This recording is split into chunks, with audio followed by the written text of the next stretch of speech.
Good morning, everybody. Welcome to another edition of the Weekend Wrap Up. I'm David Thomas. This is Mr. Josh Blevins sitting across from me. Josh, I see you've got your Southern Cup this I morning. have been to Southern Cup, got my creme brulee breve. It's very Your nice. what? Creme brulee breve. That sounds fancy. It's Is that fancy. chocolate in your There is coffee? no chocolate in my coffee. Oh, No, really? it's, What it's is it? vanilla and caramel with a Okay. latte. So Oh, made with okay. half and Real, half instead of milk. real Yes. fancy. Very Okay. fancy. Yes, Well, very we fancy. got Very we got good. some rain moving in this morning. Yeah, I was moving across the roof a few minutes Yeah, ago. it was. So Yeah. it was pouring. Yeah, so it's good to see it. It's been threatening all week, but we hadn't had a real steady rain yet. Well, So- we're getting one now, or we were. Well, there we a were, second but it's ago, quick so, and it's gone. But yeah. maybe we'll get caught up with our rain deficiency. Josh, a lot of stuff happened this week. It was a busy week. Yes, Yeah, it it was. was. We got a few things to talk about for sure. Yeah, So, and social media has been on fire with one of these topics. The first one, the yes, lead off. at least ours has been. Yeah, Yeah, absolutely. yeah. Well, let's take a break and hear from our sponsors, Cutting Edge Optical here out on North Main Street, the Dream Team, the Arnolds from Coldwell Banker Real Estate, Yep. and Dennis Young Insurance for all your insurance needs. Let's hear from our sponsors, and we'll be right back. For clear vision and trusted care, choose Cutting Edge Optical. We offer comprehensive eye exams powered by 20/20 exams, expert contact lens fittings, and a wide selection of quality frames to match your style and budget. Need glasses fast? We even offer same-day eyeglasses to keep you seeing clearly without the wait. Our experienced team is committed to personalized service and helping you see your best every day. Visit Cutting Edge Optical at 1114 North Main Street in Shelbyville, or call 931-488-5778 to schedule your appointment today. Get the results you want with the personalized service you deserve at Dennis Young Insurance Agency. As a local independent agency, we offer coverage from several different companies, including Erie. So whether it's auto, home, life, personal, or business, we can find the right coverage to meet your unique insurance needs. And with a rate lock advantage, your rates won't go up as long as you do not change drivers, autos, or addresses. Contact us at Dennis Young Insurance Agency, insuring Shelbyville and surrounding areas since 1988.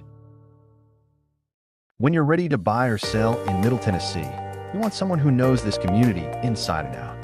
Meet Diane and Madison Arnold, Shelbyville's trusted real estate team with decades of local experience and award-winning results. Whether it's finding your dream home, pricing your property to sell, or navigating every step of the transaction with confidence, they're with you from start to finish. As part of Coldwell Banker Southern Realty, they pair hometown expertise with powerful market tools to help you move with confidence. Call Diane and Madison today and experience the personal service and local knowledge that makes all the difference. All righty, welcome back into the Weekend Wrap Up. Josh, I know you've got a lot to talk about. Why don't you just dive in? Let's dive right in. Our busiest story of the week for us on Facebook, once again, because we had a big ruling in this case, was the Uncle Nearest versus Farm Credit case. The judge finally issued a 62-page order. This goes back to some motions that started, I believe, in December. So there was a hearing in February. We kept thinking he's going to rule any day. He's going to rule any day, and maybe it takes a long time to write 62 pages, I guess. Yeah. So it took him a minute, but he did. He issued his court order, and he denied the motion that had been made to dissolve the receivership that's been in Right. place since last fall. He not only did not dissolve it, he expanded it to include the company Grant Sidney. This is the holding company that holds they're the primary shareholder in the Uncle Nearest company. And there was a side request included in that to also expand that to 6 other companies like Humble Baron and the barbecue restaurant and Nashwood, I believe. What were some of the other ones? Shelbyville Yeah. Grand. And he said there was not enough evidence at this time. He said he reserved the right to expand to those later, but at this time he did not roll those other 6 in. So by the time the order was over, receivership's continuing on. Grant Sidney's now in it. He gave the receiver 60 days to dig into the financials of Grant Sidney now that he would have legal access to everything and come back with a report. In the 62-page ruling, he stated 8 different times, and this is his words, not mine. He said he found Fawn Weaver to lack credibility, was his exact phrasing. Immediately after it was This ruling came out on a Tuesday. The following day, they filed with the court that they're going to appeal this order to the Sixth Circuit Court of Appeals. They've not actually officially appealed it. All you have to do, you've got a 30-day period that you can file an appeal in something like this. So they went ahead and said, we're going to file one. Yeah, of course. Just so they knew. With the appeal, they're now sitting on 4 different fronts of federal court cases currently open and active between Uncle Nearest and Farm Credit. You've got this original case. You've got the bankruptcy that was dismissed, and that's now an appeal. That's in federal court. You've got a case in New York where they filed suit against Farm Credit claiming defamation.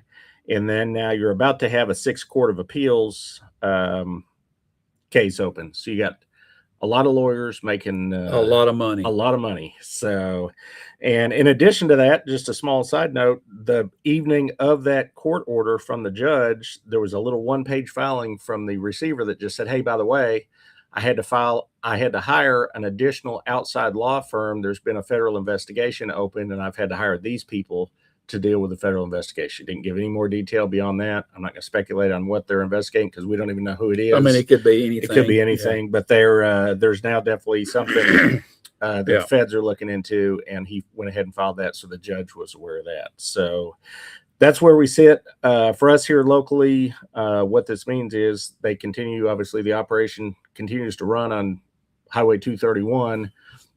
Some of the stuff we covered a couple of weeks ago, everybody agrees now that that things are in dire straits. Right. I mean, numbers are down at the actual facility as far as people coming through. Everything we saw in this court ruling said that it still continues to lose money. We've still got, last number we got was, I believe, 70 local people. This is their full-time employment. Yeah. So where does it go from here? I don't know, other than a lot of time in court, but at some point the money's going to run out. So if something doesn't get Josh, settled, it looks like to me, if you've got 4 different cases here, yeah, attorney fees. I mean, you got the original case, you got attorneys on both sides. Yeah. Okay. Appeal to dismiss the bankruptcy. You got attorneys on both sides. New York case, we already talked about all these attorneys. Yeah. It looks like to me that the game plan is to load the pockets of the attorneys and everybody else walks away broke. I don't know if that is the game plan, but that could be. It looks like it. It could be the net effect if they, if there's this much. It looks like to me. action, Well, so. Since you're trying to take my business, I'm just going to make sure you don't get any money. And at some point, the receiver has got to. The judge would have to stop it at some point when it's in danger of everything just going away. Well, the receiver has the option at any point. He can pull the trigger and file bankruptcy. So he holds that option. He's the one that has that power. So he may. He's got to be getting close. Pull the bankruptcy card. So, Josh, it was 62 pages. Have you got all 62 of those pages memorized? I do not have them memorized. I did read them though. I bet you got the majority of it in your brain though. No, I did read it. So it was a lot. So he had a lot to say. I mean, he'd been sitting on it for months. So he'd been working on it, and he uses some interesting language. I should have brought a couple pages. He likes to throw in a little tidbit now and again, a little jab, a little interesting quote and stuff like that. I hadn't read it. I've got to read that. Yeah. So he want to say hello this morning to Chuck Glover, Evelyn Dye, Steve Jordan. Thanks for letting us know you're out there. And we've got several people joining us this morning. Yeah. Thanks everybody for watching. We appreciate it. And we like to hear from you. Yes. Let's stay in the day Tuesday. Let's go to the one, to me, that's probably definitely in my world a bigger issue locally, which is we had our county finance committee meet, and they discussed the senior tax freeze proposal that's been been going back and forth since we started discussing this back in December, January. We're now at about to be in June. Yeah. So last month, the county commission had asked the finance director to prepare a fiscal note on what it would cost to implement a senior tax freeze in Bedford County. I happen to have in my hands right here a fiscal note. Fiscal note. I'm going to start with the number that to me I think matters the most, which this is what they're saying the cost to implement this program will be in Bedford County for the first year. The number they have thrown out on the fiscal note is $115,899. So we'll call that $116,000 just for easy rounding. Yes. Before we get into the rest of this and why I don't think all of these numbers are accurate, let's start with that number though and just say that we have, and I happen to have it in my little stack here. I'm sure you do. We have a budget, draft budget that came out the very same evening, and we are going to spend $43 million in the general fund In this the general year. fund. In the Okay. general fund. Me personally, my opinion ought to be yours, but it's mine. Oh, it's mine too, is Josh. if we can spend $43 million this year, I think with a little good conservative budgeting, we could find You think? $116,000 to help our low income seniors. That's an How opinion. about just scrape up a little bit of the crumbs and just push over to the side? That's what I'll say about that. So 116,000, that's what they're saying is the number. Now let's get into some of the bigger picture things here of the fiscal note. This fiscal note does not just show that figure. This fiscal note says this program administratively is going to cost $1.4 million over 10 years. Over 10 years. I'm going to say to that figure that I can safely and confidently say this program will not cost I would agree. $1.4 million Yeah. over 10 years. And you say, Josh, why would you say that? Why This would you came say that, from the Josh? finance director that knows way more about math than you do. Why and would way you more say about it? finance, has better schooling. He knows way more than you do about these numbers. And I'll tell you why I think that is because I did a lot of months of research and did not just go within the county, which I did. I talked Sure. to all the parties involved in the county.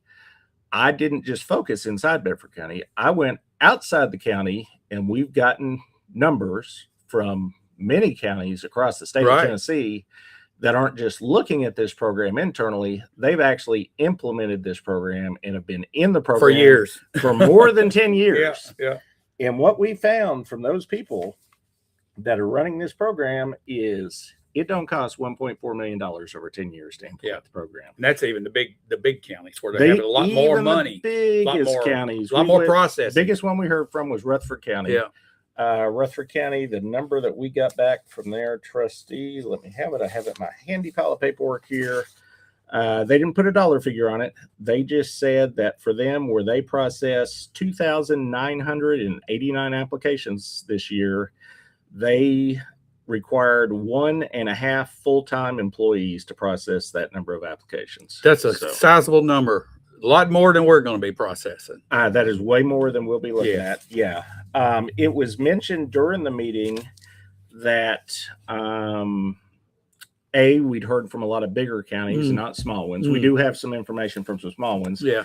And it was specifically mentioned that we hadn't heard from Coffee County. So that was not due to lack of reaching out to them. It was due to the lack of response. Right. We did reach out to those, and I brought 2 new responses that I wanted to read this morning that we didn't read last week. One is from Coffee. We'll get to that one in a second. I'm going to start with Sumner County. This is the Sumner County trustee, Miss Cindy Williams, sent a lovely note. She says, and I'll just read it in its entirety, unedited. I apologize for just now responding, but I was out of the office last week. That's why we didn't hear from her before the Okay. meeting.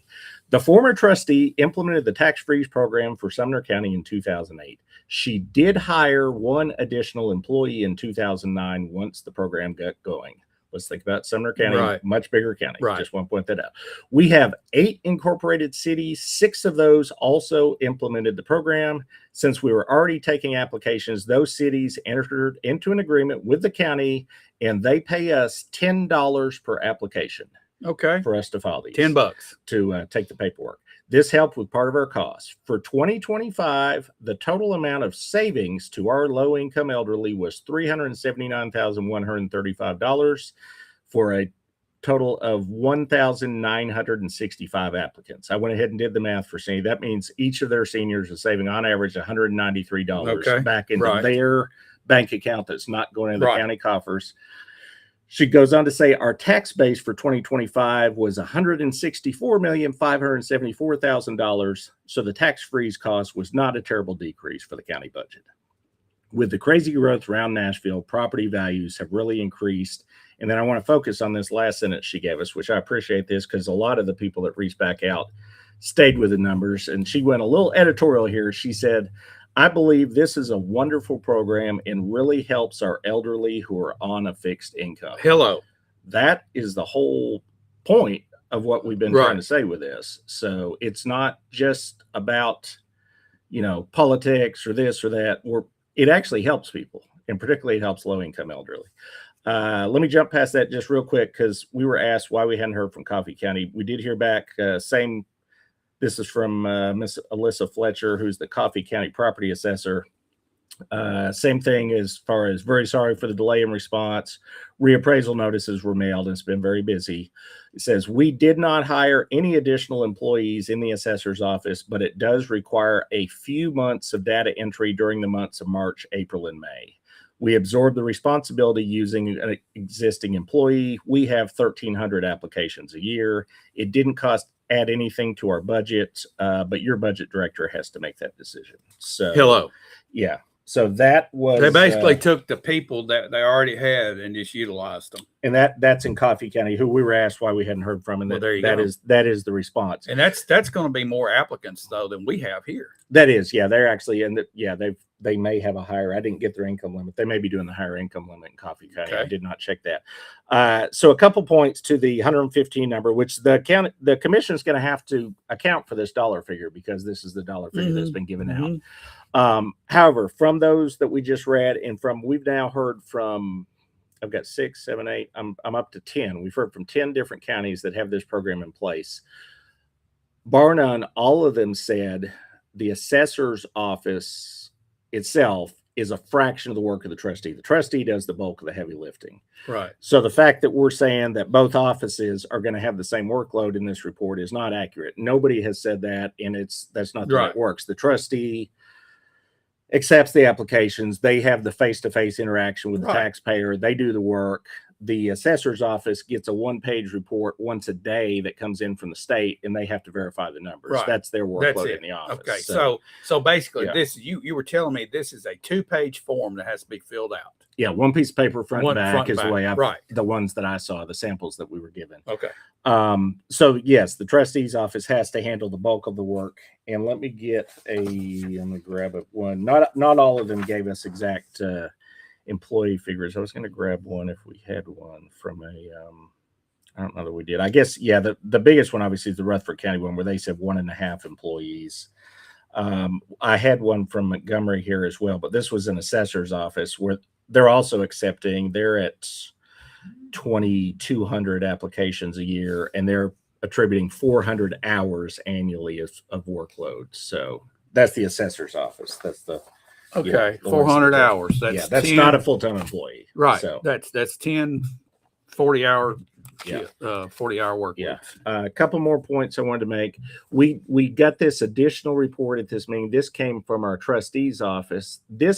What this report to me said, anyways, is we missed the boat by about a year. If we had implemented the tax freeze last year, it would have protected our low-income seniors in the reappraisal. And Right. these are the actual reappraisal number for our 509 seniors that are currently Okay. on the program. They are going to have to pay sometime before taxes are due. When are taxes due?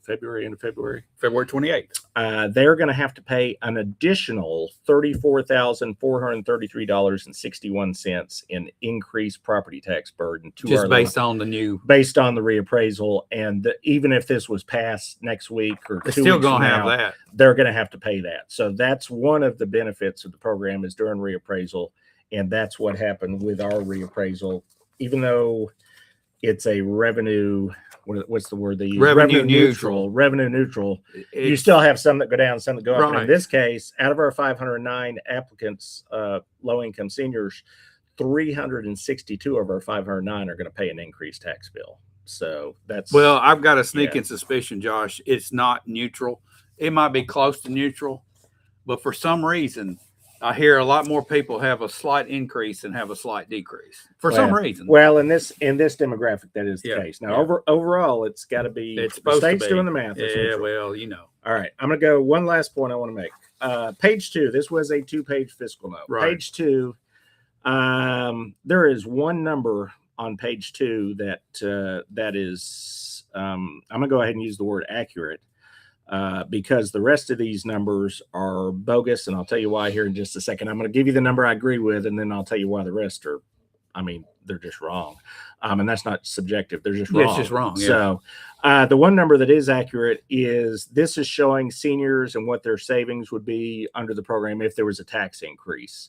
The number that has been put out there is $171.56.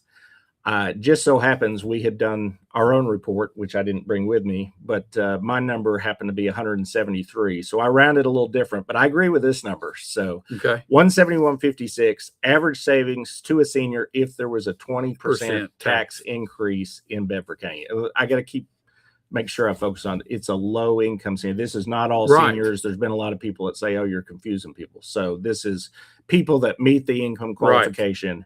$171.56 average savings per year. That would be per year once the Mhm, tax mhm. increase was implemented. But the biggest thing, Josh, Yeah. you can say that it's a savings, but what it does, it locks them in and gives them peace of mind more than Right. saves them the money. They know it's not. They gonna know be their bill's not They going up. know they can rest at night and Yeah. know. Yeah. Now, the reason the rest of the numbers on this sheet are wrong is this was, and I have, let's not make this an AI argument, but this page 2, Yeah. they told us was generated by AI. So what they did was they went in and asked Mr. AI, and they didn't tell us Yeah, which one. which It could have one? been Gemini, could have been Yeah. Grok, could have been ChatGPT. Claude, Doesn't really matter. Claude, Whatever. whoever. They asked whoever. They said, how many seniors in Bedford County make between $37,000 and $43,000, and what will that number be for the next 10 years?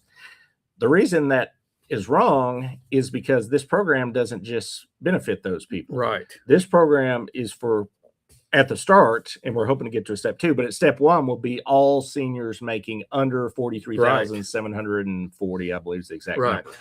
So what the AI put out was that the first year this would help 270 seniors, and 10 years in, it would only help 405. The problem with that is we've already got 509 that qualify before you even raise the income. Let's do limit. some addition. It'd be 700 and some odd. 700, Yeah. and then could go up some from there, and it's not going to go up the number that Grok or whoever came up with. So that's the first column. All the remaining math is based off that. So this, I mean, no offense to this page 2 of the fiscal note, but these numbers are just wrong. And again, not subjective; they're just wrong. Yeah. Yeah. So, and wrong by a big factor. So, but the 171.56, that one's a good number. So that is what, if you were on the program and they raised property taxes 20%. So, there's a couple of questions here Yeah. and comments Sure. About this particular topic. Yeah. And one of them, Chuck Glover, it's hard to imagine that the finance department could fabricate a number this large. How about providing the detail where this number comes from, accountability? And it's a 1.5 employee added, right? no. I can tell you exactly where the number came from. I'll We've give got you the that number. number, Chuck. Yeah, the number came from they estimated 2 full-time full-time. employees working for 10 years, getting a 3% raise every year, getting longevity pay starting in year 3, having an increase in benefit costs. That's if you were to take the assumption it takes 2 full-time employees, working 12 months a year, every year for 10 years to keep this going, which I think we fairly safely what have I'm shown hearing- from the other All counties. right. They're not using. A Yeah. comparable number would be Coffee County, which is 400 work hours, basically. No, that was actually Montgomery, which Montgomery. was a bigger county. Okay, bigger county, Yeah. 400 work hours. In the assessor's office for them. Okay, Yeah. that's not Yeah. a full-time employee. The best I look, Yeah. that's 10 weeks of a full-time employee. Right. Yeah, that's not a full-time employee. If you're working 40 Yeah. hours like everybody else does. right. In the biggest county, Rutherford, they did use 1.5 full-time employees, but they're also 7 times their size, 6 or 7 Yeah. times. So yeah. That is where the number came from, though. So, and that's why they make no mistake, the county commission has to account for that year 1 cost Right. because that number's out there. They've got to put that number in Right. the budget, but they don't have to account for these Okay. years 2 through 10. Let's just say Yeah. when reality sets in and we see that it's not going to take that, what happens? Do we just have an employee sitting around? Or will we scale back? They could scale back, or they could find some. I mean, I'm particularly the assessor's office. I looked at some other assessor's office and spoke to some other assessor's Right. office. Our assessor's office, from what I saw, and I didn't do a staffing survey Yeah, here. right, I right. You're right. I just talked to some people, And similar sized counties seem to have more people in their assessor's office than we did. So the ones that I had contact with and that gave me some numbers. So Yeah. the request that was made by our assessor's office this year said that they were understaffed by 2 They were people, going to and have to get one. it Anyway. laid out a Yeah. list of reasons, none of which were the tax freeze. Other reasons as far as reappraisals and whatnot. So yeah, that's Okay, and here Yeah, Chuck what was your other asked, question? Chuck Yeah. asked this: where is the justification for adding 2 employees based on the proposed amount of qualified seniors?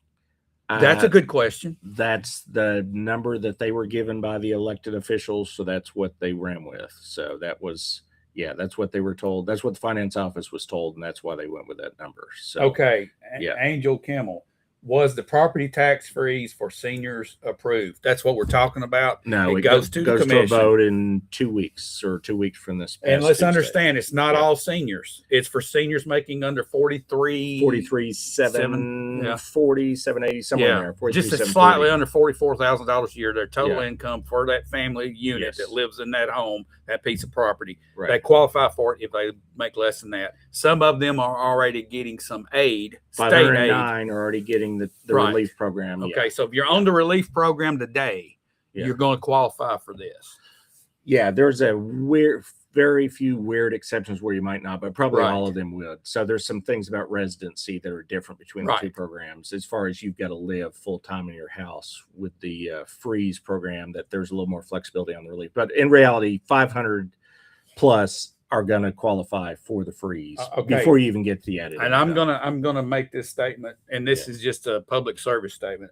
Angel or Angela, sorry, and anybody else out there watching, if you are for this freeze or if you're against this freeze, contact your county commissioner and make your opinion known. Let them know how you feel about this. Should we help our seniors or should we not? That's the question. That's the question that will be voted on June 9th? 9th off the top of my head. I'm not looking at Right. my calendar, but it's the I believe it's second the 9th. Tuesday. Right. Yeah, second Tuesday. Okay. Second Tuesday. All right. All right. We've talked a lot about the tax freeze. Let's move on to the rest of the county budget, because that wasn't the only thing that was talked No, about it at that wasn't. meeting. We immediately went into county budget discussions. I'm going to give you some top line numbers. We can't go. This is it. Here in my little hand is the county budget. The draft. This is a draft. It's not been approved or even put into a binder yet.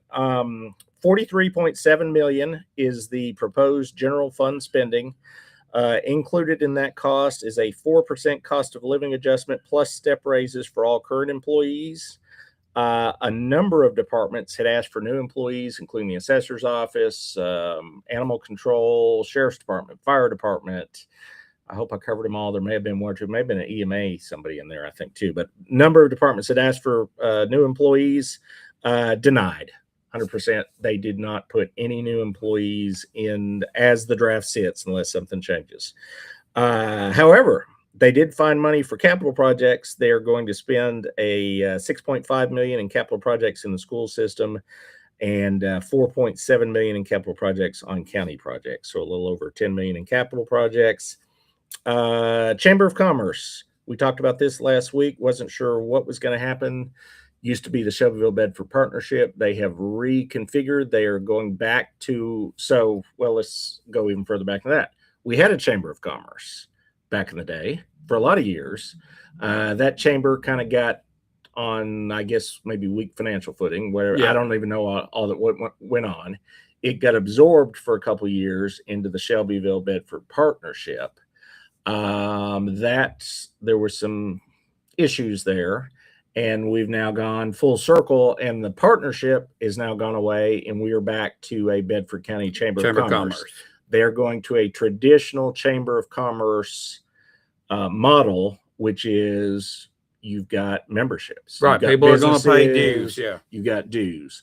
So the county is now following suit with what the city had already done last year. And the county is going to just, rather than just writing a $100,000 check to be in a partnership, they're just going to write a $20,000 membership check to be in the Chamber of Commerce. Yeah. So, and that's also what the city's proposing. Yeah. None of this is approved and signed, but that's what's in the draft document. Okay. So, there's a question directed to you, Brian Cruz. Yeah. Have communities that instituted the senior tax freeze seen an influx of low income seniors relocating to their county? And I'm going to say this. I'm going to say I'm at the age that if somebody dangled up a tax freeze, I'm not going to pick up and leave my county. If I don't, I don't, I don't see that as a factor. That it is a good question though. I have not heard that from anyone, and I'll tell you why I don't. Not to discount what you said, but why I don't find that to be a big likelihood, which is because one of the numbers that we've talked about in the past, 2 out of 3 people that live in the state of Tennessee already have access to this program. Right. So we're in the minority by Right. not having Right. it. We would not be in the minority by having it. So most people that live in Tennessee already have access to the program. The dollars that are involved, which I gave you one a second ago on one of the counties, the one that we were estimating, well, I just read off here a second ago, was $171.56. Yeah. I don't It's not think gonna- anybody's going to yeah. move locations Yeah. for a tax saving of $170. The fact that Yeah. you know that it's not going to go up is a good thing. But I look Yeah. for the state of Tennessee to Yeah. come across and just do this across the state at the state level and mandate it to the counties. I I'm look for hoping them at to do some that. point. They did that with the relief. They have Yes. not with the freeze. I yet. think they will but, eventually. I yeah. think they will. Yeah, there's been talk of other. Good state question, though, things. Brian. Yeah, but yeah, I don't think that's a high likelihood. So, okay, where was it? Okay, Chamber of Commerce. So yeah, they've gone to both city and county. Once, if the draft budgets get approved, we'll be putting in $20,000. They'll just be members like everybody else. Right. And we talked last week. They no longer have voting positions on the board. The voting members are all business people now, Right. no longer elected politicians. So, last high point I wanted to make on this was nonprofit requests. There'd been some discussion last year. None of the nonprofits got funded their increases last year. This year, most of them, because of the change in the chamber funding model, like the money that had been asked for last year by the volunteer fire departments and a number of other nonprofits, did get funded. However, 3 did get denied. Skills development asked for an increase. Theirs was denied. The reason on that was they said they didn't show up to the meeting, I think. And if you don't show up to the meeting, they don't give you your request. Tony Rice Center also denied. I don't remember if they were at the meeting or not. They, however, were like Cooking with a Veteran, which is the 3rd request that was denied. Both of those were not in the previous budget. They had some discussion of they weren't looking to add new nonprofits at this time. Right. They did say, at least in the case of the Cooking with a Veteran request, they could come back and make a event request like they just did for the Juneteenth event, and they might give them money that way, but you have to come back with a different type of request. So those 3 nonprofits, their either increase or request was denied, but everybody else got what they asked for in the nonprofit world. So Okay, we got 2 other comments. Yep. Brian says, I don't find it as a likelihood. He's talking about people moving. uh-huh. I find it as an excuse. And I get where he's headed. Yeah. There's every excuse being pulled out of the woodwork these days. All right. Right. And Chuck Glover talking about the total amount. If a 20% increase came into play and we had the 171 Right. saved, that's $3.32 a week. All right. I get his point. That's a small amount of money. But like I said earlier, I think this is less about the amount of the money, because what if all of a sudden we just went crazy and we had 25, 30, 35% increases over time? It can pile up on a senior that lives a longer life, that lives up in their 80s. Right. And this just locks it in for them. And again, it's about the peace of mind knowing it's not going to just go through the roof. Yeah. So that maybe that makes more sense, Chuck. I don't know. All right. All right. That's it. That's all I got to say on the county budget. They will have some more discussion at the county side. I'll try to be at those, although honestly, we got a lot of city budget meetings. So I got to prioritize where I'm voting. So I'll be at those. Wednesday, we had the lunchtime meeting, city employee pay study. That's what I'm holding in my hand right here was the paperwork I got from that. We were told that the city is currently, and they measured the city. They did a 50-50 split, half against similar government organizations, governments, not Franklin and Brentwood, but similar municipalities and counties, and then half against our local labor market that currently exists in Shelbyville. So private employers. And their finding was that the city is paying their employees 9% below what is the current market rate for the Shelbyville area. So they came back with a recommendation, which we have now sent on to the city council with a positive recommendation to spend $1.3 million to bring city employee pay up to more in par with current market conditions. Additionally, they recommended we have a step system in the police department. We did not have one in the fire department. You didn't get any kind of incentive if you were there 10 years, 20 years, 30 years. So they also said that should be done because that's generally done in police and fire. So Right. they recommended that. So the total dollar figure, $1.3 million. Part of that included already the cost of living adjustment for the upcoming year, which would have been, I mean, we hadn't gotten to that point, but I've not seen them not fund the cost of living adjustment. I know it's Right. happened in the past. They've not given raises in the past, but in recent years, they have given a cost of living adjustment every year. So probably of that 1.3 million, you could probably go ahead and say that 400,000+ of that would have happened without this pay study anyways. They would have given a cost of living. So the actual cost to get the people up to the right level is probably more in the $800,000 to $900,000 range. So that will be a decision that the city council will make during the budget process in the month of June. Yeah. So it did move forward though with a favorable recommendation from the Okay, committee. so Josh, your speculation is what happens with this amount, this 1.3? How does the city absorb this cost? We've got the money. They would have to come out of fund balance. Nobody's going to raise property taxes in an election year. So I mean, let's be Next year, Let's be- maybe. let's hope not. But Okay. but no, the city does have the ability to pay for this without raising anybody's taxes. I think an argument for me in favor of it is these city employees are the people that the taxpayers have the interaction with. If you have a car wreck on Madison Street, do you want a firefighter that's trying to save your life, that's been working there for 4 or 5 years and knows what he's doing? Yeah. Or do you want a kid that just came in 6 months ago because we can't, retain employees? Same thing if you're running into somebody at the park system. Do you want some guy that's, Yep. been there a few years and happy with his job, or do you want somebody that's cranky and looking for another job? Yeah. Being your interaction with the city. So there are good reasons to have good people in these positions. So it is who most taxpayers don't run into me. If they do, though, I say hi and shake their hand. But they may more likely run into a police officer, a firefighter, a parks employee, Right. The guy that picks up their trash. So they prefer to have good service. So yeah, so that's where the balance is, though. They also don't want to pay higher property tax. So they're happy with the good service until the taxes go up. And then Right. maybe, And then it's like, okay. maybe So not so much. 2, 3, So, 4 years down the road, Yeah. I'm hoping the cost of living levels off, but I don't see that happening. Yeah. I mean, you and me both. we're going to have property Yeah. tax increases in years ahead. It is a distinct possibility. It is a distinct. That wasn't a setup, possibility. Josh. I'm just It making is- a casual observation. That's a good observation. You're not wrong. Okay. You're not wrong. So let me since we're talking that, let me circle back. There was something I was going to say on the county budget that we didn't get to. I did say that they denied all the new employee requests. They did put a figure out there for a tax increase. I don't think it's going to happen. Same reason, because this is an election year. Yeah, it'll be next year. Yeah, but and that's what I was going to get at. The figure they put out for this year to take care of everything that all the departments asked for was 5.5 cents on the property tax. That would be about it was under 4% of a tax increase. So you and I both are fairly certain they're not going to do that. No. So, however, that need is not going to go away before next year. It'll be coming next year. What's going to happen though next year is you're going to have that need. Plus the more. There's going to be some more It's going to be needs.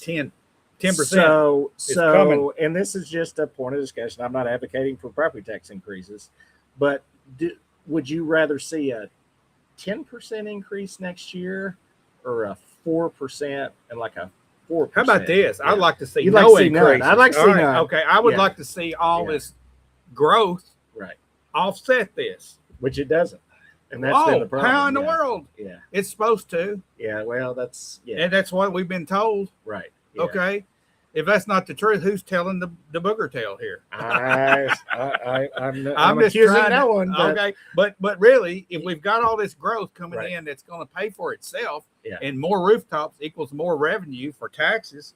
Yeah. We shouldn't be talking about a tax increase, right? We might Right. should be talking about a refund with all these people flooding in here. If that was the case, which Okay. I think we both hopefully kind of know that, it costs more. The more people we're getting in here, the more it's costing us in service. It's going to keep going up. Yeah, it's going up. The more people we have to hire, the more it's going up because it's not offsetting. We're Right. past that. What is it called? The point of diminishing returns. Yeah. We're past that. Right. Yeah. We're okay. Yeah. That's all I'll say. So I don't know. Like I said, I don't think they're going to pass the 5.5 cent property tax increase. But all that means is you're good for this year. But next year it's going to be 10 or 15 10's cents. coming. I'm going to Yeah. say they'll stretch it out to 15 because I'm sure that we'll find something else to build. Oh, I'm sure there'll be something to build. So There'll be something we got to there'll have. be something to But build. 10 So, million or yeah, so, at least. Yeah. It was just a point for discussion. So, All right. Okay. All right. Just to get you riled up a little bit. Just to get you riled up. Okay. Last meeting that I went to Thursday evening, we had the City Planning Commission. It went a while. I don't remember, hour and a half, hour 45. I don't know. It seemed like I was there a minute. We approved the expansion of the Duxon plant. And by expansion, I do not mean the building is getting bigger. They The added tanks. additional concrete in the rear of the facility to For hold tanks. some additional tanks, most of which we're told are going to be empty tanks. And part of the conditions of them approving this was the city has 2 people that are allowed without notice to show up and inspect. So I believe it was the fire marshal and maybe the building codes inspector. Okay, so we're going to build tanks out there, or they're going to build. Well, tanks. not built tank. These are the Yeah, the right. semi trailers. Right. These They're are the gonna things be on there. wheels. Okay, so that so you we're pull planning on for behind more the truck. tanks, but Yeah. we're not going to use the tanks. Well, they're going to sit there empty until they fill them and haul them off. Is the idea. So Okay, yeah. hauling them off means sales. means sales. That means somebody's buying acid. That means they got to have sales. Yes, They're selling the acid. that is okay. That's, All right, that's the goal. That's a So, that's a step in the right direction. that's the goal. So, after Duxon, we had an unfavorable recommendation on a rezoning on West Jackson Street. That's the third unfavorable on that. That will be at the city council next week. right.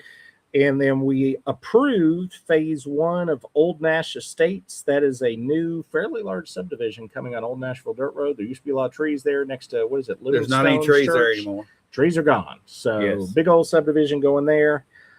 This first phase was only, I believe, 16 houses, but it'll be a lot more when it's done. And then we also approved a site plan for Valvoline. Valvoline will be coming in next to Seven Brew. I think we talked about that a few weeks ago, maybe. And Valvoline will be a quick oil change. Quick oil facility. change, 2 bays. You drive up, you pull in, they change your oil. They try to sell you an Right. air filter. They try to sell you wipers. They try to sell sell you. They try to sell you a light fuel treatment. They try to right, sell you yeah, light right, bulbs. right. They try to sell you a lot of stuff. while And they you change don't your even have oil. to get out of your So, car. You just drive through. Just very much like Yes. Strickland Brothers out here on Madison Street. It is. I think Valvoline is a little stronger in the upsell part of it, but yeah, same. I don't concept. know. So The so, upsell is part of the deal. yeah, it is. That's all part of the Yeah. business So model. next to Seven Brew, when you pull out of your Seven Brew, you can go get your You oil can go change. get your oil so changed. you can have you your can oil be drinking your changed. coffee. You can Yeah. you could have your oil changed while your While the car's car's getting getting you oil all changed. get serviced at once. all in one spot without ever having to pull back That's out on right. North Main Street. Okay, So, that's yeah, good that's a times. blessing, not having Good to pull out times. on North Main Street. Yeah. Okay. So, with that is all. We're only 43 minutes in, which is actually probably too long for today. But that's everything that happened this past week. I've got several things I want to talk about coming up this week, but maybe we should hear from our sponsors again one more time before we do that. All right. I was just reading some comments Unless you here. got a We've got a comment lot of you wanna precipitation here. Yeah, it is raining, but participation Both, also, yeah, precipitation. Yeah. Steve Jordan, you have to question why we have our tax appraisal being doubled, or at least half or more the original value of the last appraisal. Well, that's going up with market value allegedly, It's supposed to be Okay. at market value. and then we're adjusted to. We were talking about this. The tax rate net- is going down. The current Right, estimated is $1.50 Right. down from $2.32. Okay, That makes could it. shift, and we'll talk about Right. that after the break because there's a reason that could shift a little bit. And then But- Chuck Glover, reappraisal year one, you are coddled into understanding you will be paying close to the same amount. Exactly. Net. and then next year net could neutral. be the And it's raise. year 2 and after when they get you. Chuck, you got it figured out, buddy. Uh-huh. Now we're going to hear from our sponsors. Yeah. We appreciate them. We've got Cutting Edge Optical for all your Eyeball It's a needs. neat little gig Yeah. they got going on out there. You need With to the go remote check that. doctor. Remote doctor. Remote doctor. I had a family member go out there, and she Yeah. really She enjoyed the liked remote doctor. process. In Yeah. and out pretty quick. Got Okay. her glasses the next day. So Oh well, that's pretty real good. real service. good. Yeah. So Cutting Edge Optical, and then we've got the Dream Team. Yep. The Arnolds. Yeah. And Coldwell Banker Realty. Yep. And then we have Dennis Young Insurance for all your insurance needs. So you can get Yeah. your eyes checked. Yeah. You can get them fixed. Yeah. You can buy your property. Yeah. And then you can get your property insured and your life insured, and probably some eye insurance too. He probably would say All that right, if he'll you needed it. do it all. All right. We'll hear from our sponsors and we'll be right back. For clear vision and trusted care, choose Cutting Edge Optical. We offer comprehensive eye exams powered by 2020 exams, expert contact lens fittings, and a wide selection of quality frames to match your style and budget. Need glasses fast? We even offer same-day eyeglasses to keep you seeing clearly without the wait. Our experienced team is committed to personalized service and helping you see your best every day. Visit Cutting Edge Optical at 1114 North Main Street in Shelbyville, or call 931-488-5778 to schedule your appointment today. Get the results you want with the personalized service you deserve at Dennis Young Insurance Agency. As a local independent agency, we offer coverage from several different companies, including Erie. So whether it's auto, home, life, personal, or business, we can find the right coverage to meet your unique insurance needs. And with a rate lock advantage, your rates won't go up as long as you do not change drivers, autos, or addresses. Contact us at Dennis Young Insurance Agency, insuring Shelbyville and surrounding areas since 1988. When you're ready to buy or sell in Middle Tennessee, you want someone who knows this community inside and out. Meet Diane and Madison Arnold, Shelbyville's trusted real estate team with decades of local experience and award-winning results. Whether it's finding your dream home, pricing your property to sell, or navigating every step of the transaction with confidence, they're with you from start to finish. As part of Coldwell Banker Southern Realty, they pair hometown expertise with powerful market tools to help you move with confidence. Call Diane and Madison today and experience the personal service and local knowledge that makes all the difference. All righty, welcome back into the weekend wrap up. Josh, you've got another busy week coming up. It looks like a few things. I got a few things going on this week. Monday morning, 9 o'clock, I will be attending for the first time ever for me the Board of Equalization. Do you know What the is Board that? of Equalization It's is, David? probably got something to do with property taxes. Has to do with property taxes. Everybody got their reappraisal in the mail a few weeks ago. They fun. called, they complained, they raised a fit, and if they raised enough of a fit and couldn't come to an agreement with the assessor's office over the phone or in person, they can take their complaint to the Board of Equalization. Okay, let me give you a point. All right, there's a point that was made Okay. by Jeremy Henderson. Yep. I'm gonna scroll back to him. Had an Scrolling way back. appraisal just done on my home. Yeah. County assessed it at $760,000. Mhm. Appraisal company just came back at $690, and the company walked my home in person. I suggest to everyone he'd advise to get private appraisal. So This private is appraisal is if not a bad you- idea. That's what this board is. If you had whatever reason Right. that you felt like you could prove your case that they overappraised you, I don't think you'd complain to this board if they underappraised you. So you'd only complain be if they quiet about overappraised. that. Let's You'd be quiet about that. But if you felt like you were overappraised, this is the board that's going to hear those. They're going to sit for. They're hoping to get this done in 2 weeks. Is what they've got on the You books. want to bet on it? I'm not done. I did ask them, and they said Yeah. so far they still had a couple open slots. They hadn't Oh. overbooked yet. Wow. They do 15-minute slots per appeal. There have been, I would tell you, other bigger counties that they get into their Board of Equalization. It It just keeps kept going. on going. It just I kept going imagine. because they couldn't. Yeah, I'm it was sure. a lot. I'm So, sure a lot yeah. of Nashville Yeah. businesses up there. They Davidson kept on County. Well, there's no going. telling how Yeah. long they're going to meet. I think Rutherford last time they had there. So that's what this is. This is it's a board. I believe we, even as the council, we appoint. There's a city somebody on this board, Right. not related to anybody on the council. It's a Right. person that gets appointed. County has somebody on there. I don't know all the people on there, but I'm gonna sit there and just watch for a little bit, just see how the process goes. And they're gonna basically hear complaints, and people can present their evidence. I mean, I guess it'd be almost like you're in court. It's not really court, but You're you're right. at this board. And if they agree with you, they can adjust your appraisal down, your property assessment. Right. So this is the board that has that power. So they're starting Monday. They're going to meet all this coming week and all the next week. So, and then if they had to, they could go beyond that. Right. Hopefully not. And the reason that's important, going back to the $1.50 estimated tax rate now, once this board has done their work, they'll know then what all the assessments are at for the entire county. Then they can lock in that number if say something crazy happened and a bunch of them got adjusted way down and it lowered the property values enough countywide that $1.50 might have to creep up a little Yeah. bit. So that's what joy. this board will do. So we'll see where that goes. Tuesday evening, city council meeting. We've got a study session. Got an agenda yesterday. I believe it was 2 pages long. Wasn't overly crazy. Okay. We're about to be in the budget season, which leads me into Thursday at noon will be the very first city budget workshop for this year.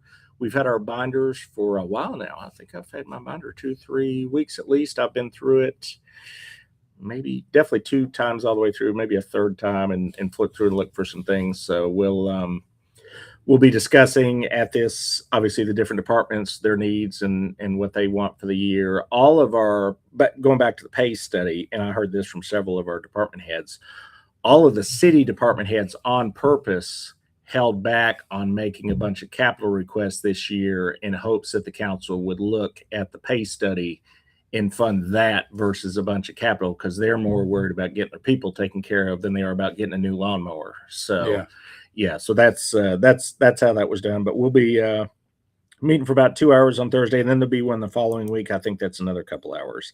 And then Friday at noon at the park complex will be the big groundbreaking for the new soccer complex. So I'll be at that. I guess they'll have like shovels and stuff, and we'll take pictures. Will they have a ribbon?